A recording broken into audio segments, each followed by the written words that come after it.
Atul, tell us about this patient that you come to receive today. Where is she from, and what has happened after what is transformed after she's joined Street Providence? Okay, she's been with Street Providence for quite some time now, and in and off, because some time back she did come into Street Providence, and then some of the relatives had taken her back. She's come back again, and Street Providence has actually taken the initiative to help her because she doesn't have anybody to be looked after. So she's alone. She's suffering from a very rare blood disease, which probably there couldn't be any cure. But at Street Providence, we have got cases like this. We also have another case of an elderly gentleman who has got hernia, who has nobody to look after, and probably deserted by the family members.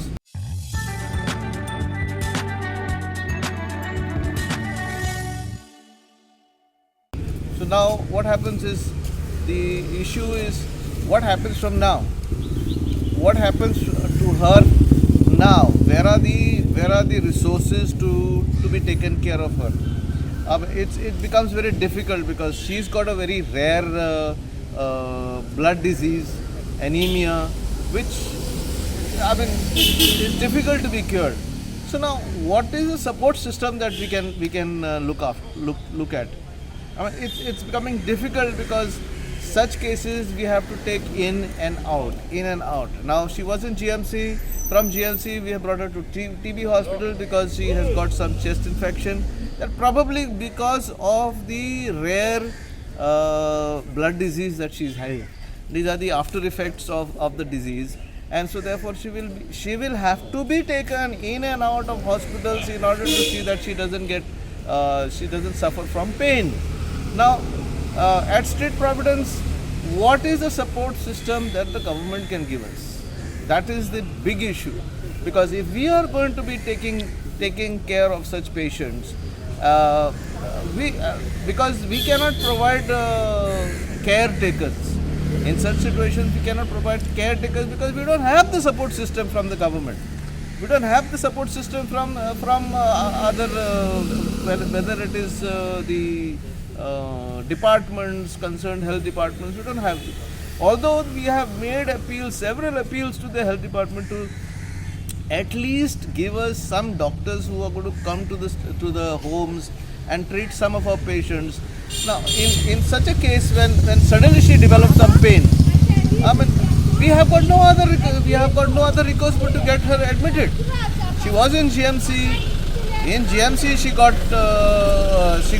they found that she had some chest infection, and so from chest infection we had to bring her here to the TB hospital.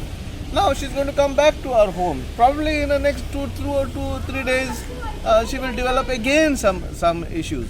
So, Street Providence is looking out for some support system from the government, some support system where we can sustain. Otherwise, what happens to such patients? Such patients will just lie on the streets. What will happen to them? Nobody to look after. Unfortunately, such patients will have to face a terrible death or lying on the streets, terrible situations on the streets. So, our appeal is to the government, our appeal to the health authorities is to please look at such systems where we can take care of patients, where we can look after people who are suffering, who are homeless, who don't have anybody to look after. So that is our appeal to the government. And what about individuals who want to extend their support? How do they contact, and what do they do to help such patients? Thankfully, there are some benefactors. There are some people who listen to our stories, and then some people do come forward. In fact, they are. We should say thanks to them because they do support us in such situations. But the end result is, how long are we going to sustain ourselves with people who are going to support us? How long? There has to be a long-term plan. These are all short-term plans.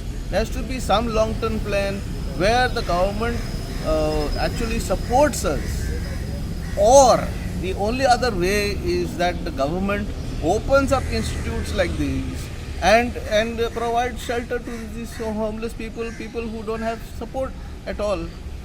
So, I don't know whether the government is thinking in that respect, whether they are going to open homes or whether it is going to be thrown upon the NGO, Street Providence, only to look after such patients. Yeah, and also in the past, you have been constantly, looking for a place where you can have your own kind of clinics and all this thing.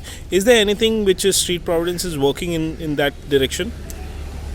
See, we are only providing, at the moment, we are only providing homes, and we are taking support there. I mean, of the staff, of the GMC maybe, or maybe the government managed hospitals. Institutes, yeah. But as I've been saying, on a daily basis, we are ferrying patients like these. About 7 or 8 patients are going to the hospitals, whether it is the chest hospital, whether it is GMC, whether it is hospicio, whether it is a health center. We are ferrying at least 7 to 8 patients daily. Now, the cost, therefore, the cost is so important. We have got drivers, we have got petrol, we have got vehicles to take care of, the maintenance. So all these things actually is a huge burden to an NGO like us that is looking after so many patients with various types of diseases. It's not only in this case where Esther is suffering, but another example that I've given you is about an elderly gentleman who has been thrown on the streets by their own family members, and he has got a hernia which is as big as a coconut shell. So he has to go to hospital here and there, and he has to be shifted from one place to another. So all these cost factors is giving us a huge burden, and therefore we have been humbly appealing to the government to provide us some kind of a support system, either in the form of sending doctors, because see, Providoria has got doctors, visiting doctors. Last time, as you must have been aware, we had approached the health department, we had approached the director of health services to provide us doctors, in-house doctors, or at least some doctors who can come on routine basis, like say an alternate basis, come and have a look at them, so that it doesn't allow us to take patients to hospital. Okay. That is the big headache that we are suffering.